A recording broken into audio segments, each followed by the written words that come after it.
I never imagined my evening would end like that. My husband's boss offered me a ride home after the company dinner. Something simple, polite. But what happened on the way left me stunned, questioning everything I thought I knew about myself. And him. Before we get into it, tell me, where are you watching from? Drop your city in the comments, and let's see how far this story travels. Now here's what really happened. The night had that soft, glowing energy that only comes after a long, elegant evening. It was my husband Daniel's company dinner, held at an upscale restaurant downtown.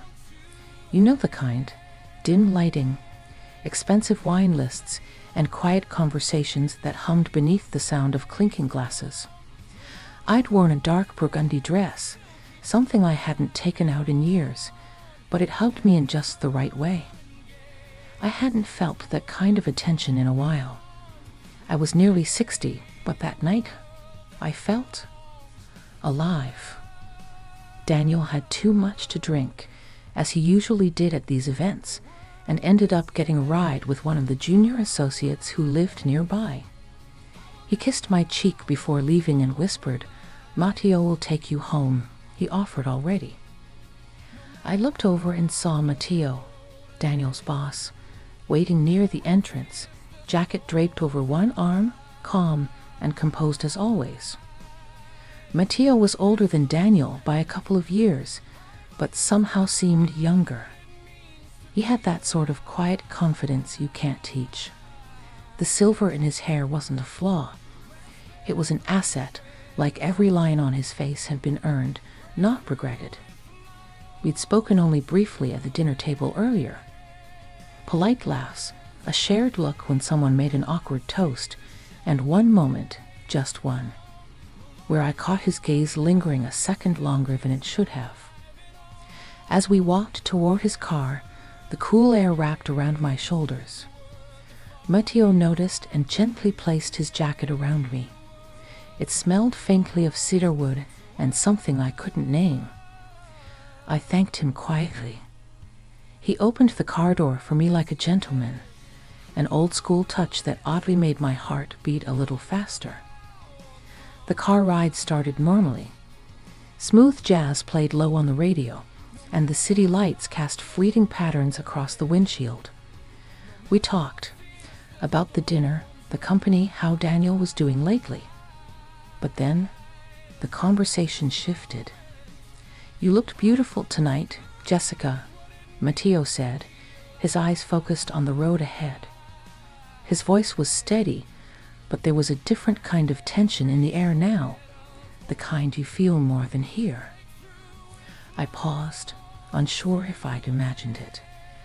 "Thank you," I replied carefully. "That's sweet of you." Silence followed. Comfortable at first, but then too quiet. I could feel something building, like a question waiting to be asked. "I've always wondered," he said slowly, "how someone like you ended up with someone like Daniel." I blinked, caught off guard. "What do you mean by that?" He glanced at me briefly, then returned his eyes to the road. "Don't take it the wrong way. I just mean, you're present, thoughtful. There's a warmth to you. And Daniel, well, he's a good man, but he doesn't always seem to see what's in front of him." I didn't know what to say. My fingers curled into my lap. My heart was thumping now, not from fear, but from the way his words seemed to slip through the cracks I didn't realize were there. We stopped at a red light. He looked over at me, really looked. "Has anyone told you that lately? That you're worth seeing?" My breath caught. I shook my head slightly, unsure of how honest to be. Not for a long time. The light turned green, but he didn't move right away. Instead, he leaned back, exhaled, and asked softly, "Would you mind if we took a longer route home? Just a bit. I could use the company, and I think maybe you could too." I should have said no. I should have insisted he just take me straight home.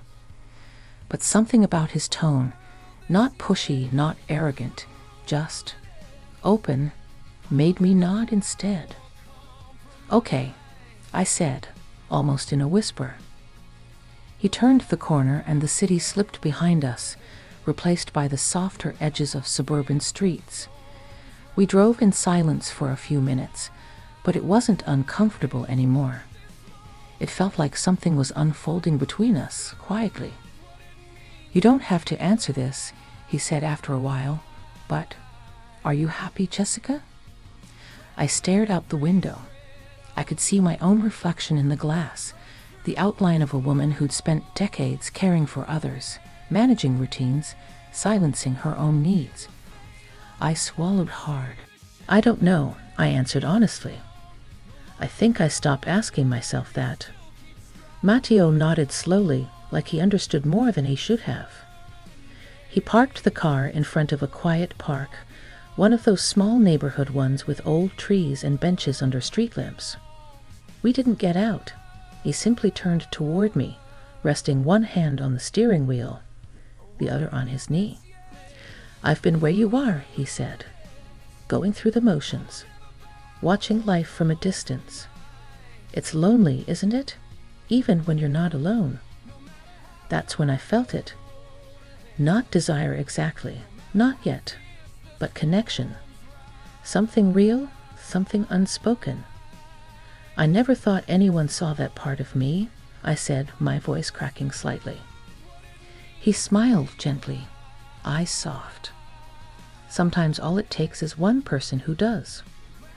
We sat there, under the dim orange glow of the street lamp, two people who weren't supposed to feel this way, who hadn't planned for any of it, but couldn't pretend anymore.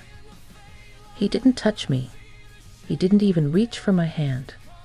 But something had shifted permanently. And I knew, as he finally started the car again to take me home, that this night wasn't the end of something. It was just the beginning. The car ride from the park back toward my house was quiet, but not awkward. Something had changed between us. It was subtle. Nothing dramatic had happened, and yet it felt as though we'd crossed an invisible line that couldn't be uncrossed. The hum of the engine was the only sound for a while, and I was grateful for it. I needed the silence to think. My heart hadn't calmed down since Matteo asked if I was happy. The truth was, I hadn't thought about that in years, not seriously. Life had just become a rhythm. Not a bad one, just predictable. Dinner at 7. The news at 9. We were companions, Daniel and I. But that spark, that sense of being seen and wanted, it had faded quietly like the last light of a long sunset. When Matteo pulled up in front of my house, he didn't park right away. He slowed down and looked at the driveway, then glanced at me. "Your lights are off," he said softly. I looked too. The house was dark. Daniel hadn't made it home yet, which didn't surprise me. I knew how those nights went. Drinks turned into after-hours conversations, and those turned into excuses. Matteo looked like he wanted to say something else, but stopped himself. "I could wait with you," he offered, his voice low and even, "just until he gets back." I should have said no. I knew how that might look. But the thought of going inside into that cold, quiet house alone felt heavier than I wanted to admit. I hesitated, just long enough for him to understand I didn't want to be alone. "I'd like that," I said. He parked at the curb and turned off the engine. For a moment, we just sat there, side by side in the darkness. The interior of the car was dim, lit only by the soft streetlight outside. It felt like the world had paused for us, like time itself was giving us space. "I hope I didn't cross a line earlier," Matteo said. I wasn't trying to interfere. It's just hard to stay quiet when I see someone hurting. "You didn't," I replied. "You were honest, and that meant more than you realize." He looked over at me, really looked, not at my age, not at the lines around my eyes or the years behind me. He looked at me like I was whole, like I was a woman who still had stories left to write. "Jessica," he said after a long pause, "can I ask you something personal?" I gave a small nod. "Do you ever miss being touched? Not just physically, but emotionally. Being held in a way that feels like you matter?" His question hit something inside me I didn't know was still tender. I felt it in my chest, in my throat. I turned to him, eyes brimming, not with sadness, but with the ache of recognition. "All the time," I whispered. I just stopped admitting it to myself. There was a pause between us. It wasn't uncomfortable. It was thick with understanding. I could see him weighing something in his mind, cautious, respectful. "I'm not trying to push you into anything," he said quietly. "But if I were your husband, I'd never let you go to bed without reminding you how extraordinary you are." I didn't respond right away. I couldn't. His words sat heavy in the air, not in a burdensome way, but in the way truth always does when it's finally spoken out loud. "I used to think needing that made me weak," I said. "But now I think maybe I've just been strong for too long." He gave me a soft, almost pained smile. Being strong doesn't mean going without love. We sat like that, two people with years behind us, staring into a quiet space filled with things we weren't supposed to feel, weren't supposed to say. I didn't want the moment to end, but I also didn't want to run from it. So I did something I hadn't done in years. I reached over, slowly, and placed my hand gently on his. It was a small gesture, barely more than a whisper of touch, but it felt like a door opening. He didn't flinch or pull away. He simply turned his palm upward and held my hand like it mattered. That was it. We didn't kiss. We didn't cross any boundaries that night. But when he finally walked me to the door and waited until I turned the key in the lock, I felt seen in a way I hadn't in decades. As I stepped inside and leaned against the door, heart full of unspoken things, I realized that something inside me had shifted. It wasn't about Matteo. Not entirely. It was about me. About remembering that I was still a woman with feelings, with wants, with the right to be more than just someone's wife in the background of her own life. And maybe, just maybe, that night was the beginning of me reclaiming that. I didn't sleep that night. I lay in bed staring at the ceiling, the darkness around me thick and quiet, broken only by the faint hum of the fridge downstairs and the occasional sound of a car rolling down the street. Daniel didn't come home until well past 2 in the morning. I heard him fumbling with his keys, the slow creak of the front door, then the unmistakable sound of him kicking off his shoes with the clumsiness of one too many drinks. He didn't come upstairs. I heard the couch cushions shift, a muffled sigh, and then silence. I didn't get up. The next morning, the house smelled like stale alcohol, and something burned from the kitchen. He tried to make toast and failed, I guess. I came down wearing my robe, hair tied back, face bare. Daniel barely looked up from the paper. "Hey," he mumbled. "Sorry about last night. That kid Steve offered tequila. You know how that goes." I gave him a tight smile and nodded.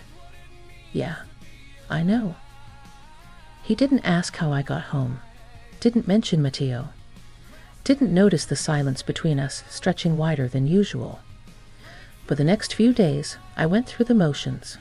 I cleaned, I cooked, I smiled when I had to.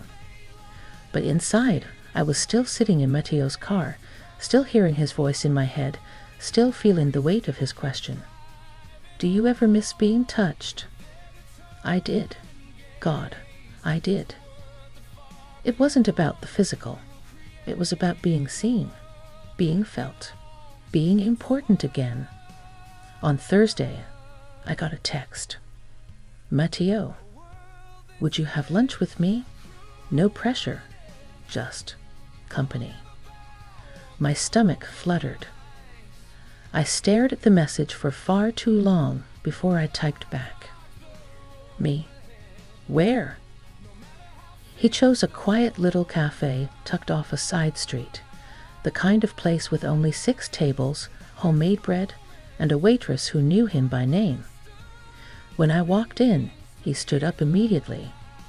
He looked calm, but I saw it, that flicker in his eyes, the one that told me this wasn't just lunch. You look beautiful, he said, and for once I didn't argue. I felt beautiful. Light makeup, a blouse I hadn't worn in years, soft earrings that caught the light just enough. Something inside me was waking up. We talked easily about books, the changing seasons, the way time feels different now. He told me he lost his wife 8 years ago. Cancer. He hadn't dated seriously since. I told him about the early years with Daniel, how full of laughter they were, and how, somewhere between mortgages and aging parents and routines, the laughter got replaced with silence. He listened, really listened. Sometimes, he said gently, I wonder if we mistake comfort for love. Like we believe if we're not being hurt, then we must be happy. His words sat with me, deep. Do you think we can still find real connection, even at our age? I asked. Matteo looked at me with a kind of certainty that made me want to believe again. I don't think connection cares about age, he said. I think it waits for honesty. That's all. We sat there for another hour, drinking coffee long after our plates were cleared. There were no inappropriate touches, no hidden glances, just warmth, intimacy in the quietest, most human way. But when he walked me back to my car, something changed. He opened the door for me, just like before. I turned to thank him, and for a moment, our eyes locked. I don't know who moved first. I think it was both of us. But suddenly our foreheads were touching, gently, hesitantly. His hand rested just above my elbow, and mine found the side of his face. We didn't kiss, but everything about it felt like the beginning of one. When I pulled back, breath caught in my throat, I saw the question in his eyes. Jessica, he said quietly, I would never do anything to make you feel uncomfortable. But I won't lie to you either. I care about you. Deeply.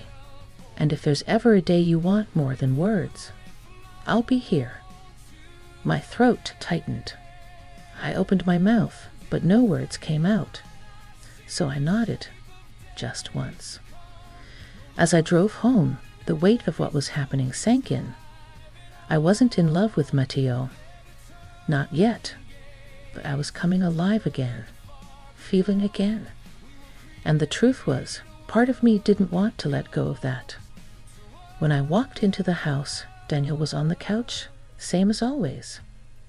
TV murmuring, half a beer in hand. He glanced at me, then back at the screen. You were gone long, he said. I had lunch with a friend, I replied, setting my keys down. He didn't ask who. He didn't even turn down the volume. I stood there watching him and realized something quietly heartbreaking. I could disappear for hours and he wouldn't notice. Matteo had noticed. And suddenly I had a choice in front of me, a slow sleepwalk through the rest of my years, or a terrifying step into something unknown, something true. And deep down, I already knew which way I was starting to lean. The next few days passed in a haze of quiet realizations. It's strange how once you start to feel again, you can't unfeel. Like a light's been turned on in a room you didn't even realize was dark. Everything seemed sharper now. The silence between Daniel and me was louder. The absence of affection more obvious. The routines we followed felt less like comfort and more like resignation. One night we were eating dinner, grilled chicken, rice, steamed vegetables. I'd made the same meal 100 times. Daniel barely looked up from his plate. "I'm going to visit my sister next weekend," I said, testing the waters. He nodded. "Tell her I said hi." That was it. "No, I'll miss you." "No, do you want me to come?" Not even a why. I hadn't lied. I really was going to visit my sister, but only for a night. After that, I wasn't sure yet. Matteo hadn't asked for anything. He hadn't suggested anything beyond what was already shared between us. Honest conversation, gentle respect, and something I'd forgotten how much I needed, emotional presence. Friday morning, I packed a small bag. I told Daniel I'd be back Sunday. He barely responded, just mumbled something about a game on TV and whether we had enough beer. As I drove away, I felt the strangest thing. Not guilt, not yet, but clarity. I had spent so many years taking care of everyone else's needs, trying to keep everything in place, that I had forgotten how to ask what I needed, what I wanted. I didn't call Matteo. I didn't tell him I was coming. I just drove. When I arrived at the small town outside the city where my sister lived, I stayed with her that first night. We had wine, we talked, and I laughed, truly laughed, for the first time in weeks. She looked at me over her glass and said, "You look different, Jess. Lighter. What's going on?" I just smiled and said, "I'm remembering who I am." The next afternoon, I drove back toward the city, slowly taking the long roads through neighborhoods I hadn't visited in years. Around 5, I found myself near that same quiet cafe. I didn't mean to be there, but my hands steered the car